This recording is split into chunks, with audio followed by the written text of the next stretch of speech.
Banjo Kazooie, as the name might suggest, is a game that's equal parts Banjo as it is Kazooie.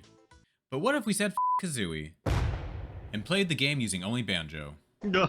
This means no using any abilities that require Kazooie, like the Talon Trot, Flat Flip, Beak Barge, Rat-a-tat-rap, Egg Firing, Shock Spring Jump, Wonder Wing, and of course flying.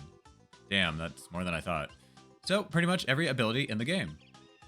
Originally, I entertained the idea of trying to beat the game using only Banjo, but let's be real, that's just not possible, considering you need to fire eggs, fly, and beak bomb to defeat Grunty. And as far as I'm aware, there's no crazy glitches in this battle to get around using all these abilities.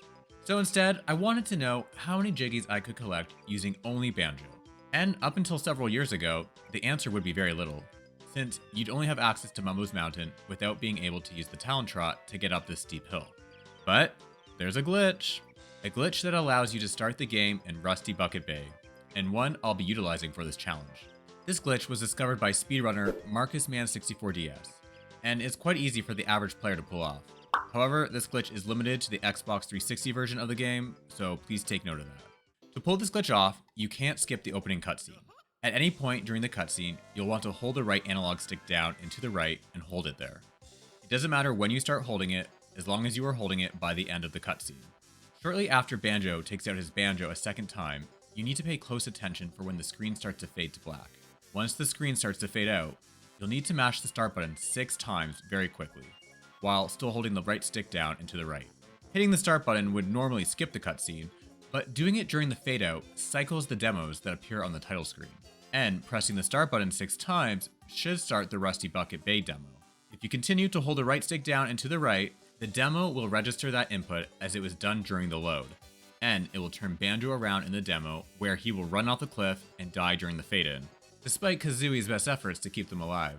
Dying in the demo will glitch the game and cause it to automatically start, skipping the menu. If done successfully, this will happen. 1, 2, 3, 4, 5, 6.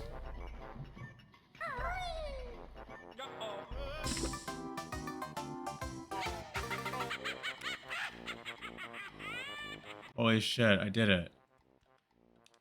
I did it! The game will spawn you in Rusty Bucket Bay, the 8th world in the game, where you will have all the moves unlocked, but none of the Jiggies or collectibles will be collected, and none of the note doors or worlds will be unlocked. You do start with max eggs and a large amount of Mumbo tokens though. And just like that, I will be starting this challenge in Rusty Bucket Bay. And hi guys, this is Ty here. If you're new to this channel or not subscribed yet, we'd really appreciate if you considered subscribing. It seems that when we ask, a lot of you subscribe, and we'd love nothing more than doing this YouTube thing full time, and to provide more and better content. Alright, on to the challenge. Rusty Bucket Bay is probably my least favorite world in the game, and probably the most challenging. But I was still able to collect some Jiggies from this world with just Banjo. And not just Jiggies, but also notes, as these are just as important to open gates throughout Grunty's lair. The first area I explore is this room with the 3 shelves, where to access it, you just need to jump through a vent pipe. Most rooms in the Rusty Bucket can be accessed by jumping through these pipes, or through doors and glass windows, which unfortunately require eggs to break.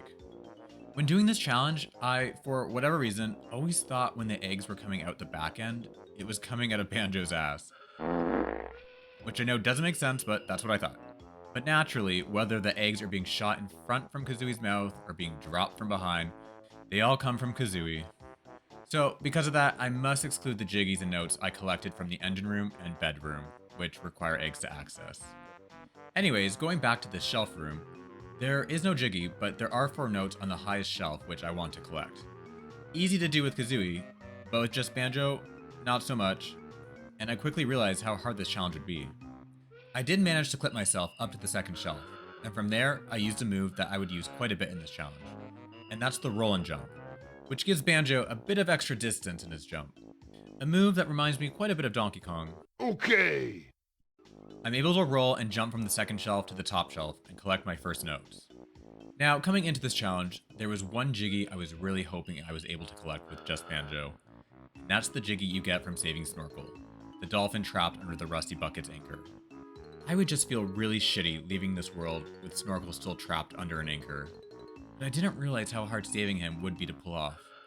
For one, I forgot even just being in the water of Rusty Bucket Bay depletes your oxygen bar. And when underwater, your oxygen is depleted twice as fast. Even with Grunty literally telling me being in the oily water will cause me to lose air, it still didn't click. And this poses a big problem for me because typically you'd use Kazooie's wings to swim faster. But since I can't use Kazooie, I must swim only using Banjo, and he's significantly slower at swimming. Also, before people come at me, when going underwater, Kazooie automatically uses her wings. But I'm not counting that as using Kazooie in this challenge, since this is forced and not used again. But yeah, my first attempt at getting inside the ship through the anchor hole was unsuccessful, and I die before I can get out of the water. And then to add salt to the wound, I accidentally jump when starting off again, triggering the exit pad to transport me out of the world. Since I haven't actually unlocked the world, I can't get back in as the entrance is closed. So it's very important I don't lose all my lives in Rusty Bucket Bay. Otherwise, I'll have to start from the very beginning of the game. And to make things even more challenging, I can't even save during this challenge run, since I never even picked a save file, as using the Rusty Bucket Bay glitch bypasses the save file selection. Since I got myself locked out of the world, I'm forced to start again. This time, I jump into the water closer to the anchor hole and manage to get inside the ship and out of the water with 2 oxygen honeycombs to spare. At this point, I feel like I'm able to finally get my first Jiggy. I kill these sailors and ground pound the anchor switch to lift the anchor and set Snorkel free. Now this might be controversial, but I really don't see ground pounding as using Kazooie. Sure, her face smacks the ground first, but really Banjo is doing the move. It's not like using the bill drill, for example, from Banjo Tooie, where Kazooie acts as a drill to break boulders. Anyways, Snorkel drops a Jiggy and I'm feeling good, but suddenly realize I can't even get out of this area since the ledge is too high for Banjo to jump up alone. I then realize my mistake of killing the sailors. So I attempt this Jiggy again, this time not killing the sailors and using the one to jump off of to give me the boost I need to land on the ledge. With that, I collect my first Jiggy, which I must sacrifice a life to do, but so be it. After that, I'm able to collect 2 more easy Jiggies. The one Jiggy on the top of the smokestack, which just requires climbing a ladder, and the other Jiggy from hitting these switches in the correct order. To my surprise, I'm also able to collect the Jiggy you get from collecting the 5 Jingos. Most of the Jingos in this world are relatively easy to get. Going for the purple Jingo under the grate in this challenge means you'll be sacrificing a life, which is fine if you have them, but I thought for sure I wouldn't be able to get the orange Jingo, as you need to put eggs in the booth tool to bring out the path to get it. However, you don't actually need to do that. I was able to successfully jump up here after a few tries without Kazooie, allowing me to reach the orange Jingo. Unfortunately, that's where it ends. Initially, I did collect the Jiggies in the bedroom and engine room, which is a challenge in itself, but like I mentioned earlier, I have to exclude them since they involve using eggs to gain access to. There are 2 Jiggies which require the use of cranes, but I was unable to push the buttons with just Banjo, even when I thought Banjo was shitting out eggs. There's also a Jiggy in this warehouse which requires smashing through the glass window, but due to the steepness of the roof, I was unable to reach the window and ground pound without sliding off. That means leaving Rusty Bucket Bay, I had collected 4 Jiggies without using Kazooie, which obviously is not a lot, but it's enough to unlock Treasure Trove Cove. So, I backtrack my way to the Treasure Trove Cove picture puzzle, near the beginning of the game. With that, I head to Treasure Trove Cove, but soon quickly realize I might not even be able to get into the world. Typically to enter the world, you'd use Kazooie to flat flip into the chest, but I'm not allowed to do that. I needed to get creative. There were no enemies around for me to potentially jump off of. All that I had was this cliff to the side of the chest.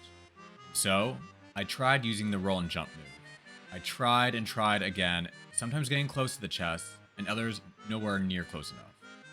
I truly thought this might be the end of the run, but then I did it.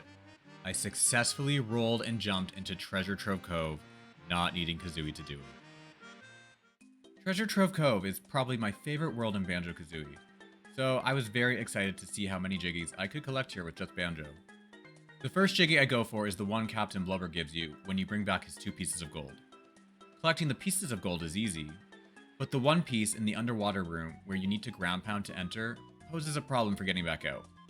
The only way out of this room is through the hole in the ceiling where you came in from. But the gap between the floating crate and the hole is too big for Banjo to jump out without using Kazooie's flat flip, or so I thought. If you jump and then initiate a ground pound, this will give Banjo a temporary height boost, which is enough to get you out of the ship. And with that, I collect my first Jiggy in this world. I then go on to collect the Jiggy in the pool of water with the water mine floating at the top. I then drop down the side of the cliff here to collect this Jiggy. And unfortunately, that's where it ends. In my run, I did collect the Jiggy in the sandcastle by utilizing the jump and ground pound to get the height boost. But I have to exclude this because collecting this Jiggy involves shitting eggs into this bucket. And the other Jiggies in this world are unobtainable without using the shock spring jump or flying, 2 moves you learn in this world. So of course there are going to be plenty of Jiggies that involve using these moves to collect. There is a lighthouse flightless glitch that would allow you to get to the lighthouse without flying, but it's quite complicated and precise. And even then, you'd still need to use Kazooie to pull it off successfully. There's also a glitch for defeating Nippers without poking his eyes out with Kazooie. But you would need to get on top of Nipper's shell, which I don't think you can do without Kazooie. And even then, this glitch is limited to the Nintendo 64 version of the game. With that, I'm leaving Treasure Trove Cove with only 3 Jiggies collected. At this point, my options were very limited. There's of course Mumbo Mountain, which I can go to, but the problem is getting back up this steep hill. I tried to find if there was some way to get up this hill without Kazooie, but I just couldn't find anything. Couldn't find anything in the Banjo Kazooie speedrun videos, and I even asked the Banjo speedrunning server on Discord. These are the responses I got. And here's the video from that link someone sent in the chat. It appears you can get up the steep hill without the talent trot, but not without TAS. And even if a human could pull this off, it would still involve using Kazooie. So going to Mumbo's Mountain is a death sentence for this challenge. Just when I started to think it was over, I had a bit of an epiphany. I could use a cheat code. There are loads of cheat codes for the game that you could input by ground pounding on the letters in the sandcastle. Some of those codes involve unlocking worlds without having to complete their picture puzzles. However, using 2 or more codes that do not reveal eggs or the infamous ice key will delete your saved game. So I was limited to using only 1 cheat code to unlock another world that wasn't Mumbo Mountain. But now that I think about it, I never had a saved game to begin with, so I don't think anything would have happened if I used multiple cheat codes. But at the time, I assumed I could only use 1 code, and there was only 1 world that made sense to unlock.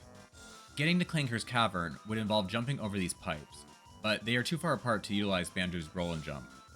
Getting to Bubble Gloop Swamp involves getting up this steep hill, which as far as I'm aware, we can't do with just Banjo. I certainly didn't have enough notes to open the note doors to Mad Monster Mansion or Click Clop Woods. The only other 2 worlds I could get to with the Purple Cauldron is Freezeezy Peak and Gobby's Valley.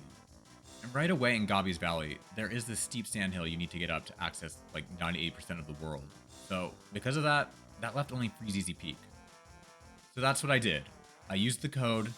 Now you can go and trudge in the snow, unlocking the winter wonderland that is Freezeezy Peak. And I know what people are probably thinking. To get access to inside the empty sandcastle where you input the cheat code, you need to use eggs to block the leak in this bucket. You will also need eggs to activate the Purple Cauldron in the area outside of Freezeezy Peak that connects to the one by the Treasure Trove Cove picture puzzle, as the Purple Cauldron is the only way to get to Freezeezy Peak, since we can't use the shock spring jump to pass the 260 note door. But during this run when I thought Banjo shitted out eggs, I was so excited for finding this path to another world and keeping the challenge alive. But that soon came crashing down because I was not able to collect even 1 Jiggy in Freezeezy Peak. There were too many slippery slopes for Banjo to climb up on his own.